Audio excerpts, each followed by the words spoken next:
Okay, so as we begin, I want to quickly go over the tools that we're going to work with.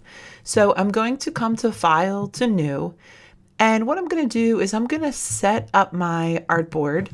So it is 8 inches by 10 inches. Now, depending upon the image that you're working with, will really determine the size of your width and your height. So I'm going to hit create and I have my new board. Now, when completing this project, what we want to do is we want to turn on our grid.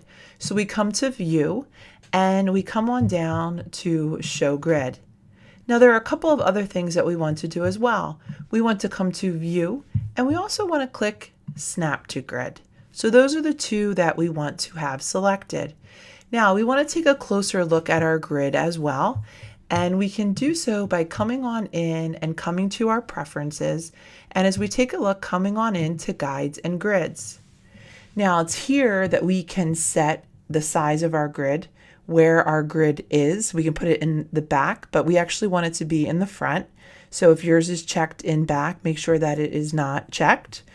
And we can also really determine when we want to have a grid line.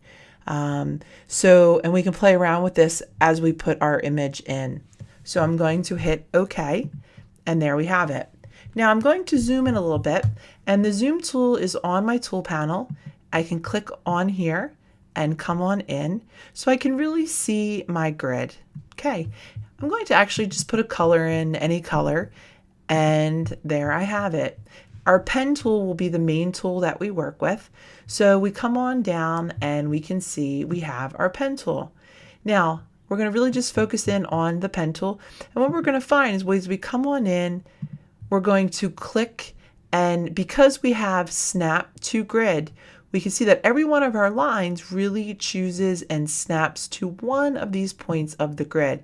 So as we work through our portrait, we'll come around and work on starting and closing shapes. Now, one more thing about the pen tool. When we are starting a new path, every time we're starting a new path with our pen tool, we will see this little asterisk, this right there. Now, as we come on through and we start to move, we'll always know that we're closing a shape because we will see this circle. So as we work, we want to keep our focus on to closing our shapes. Thanks so much.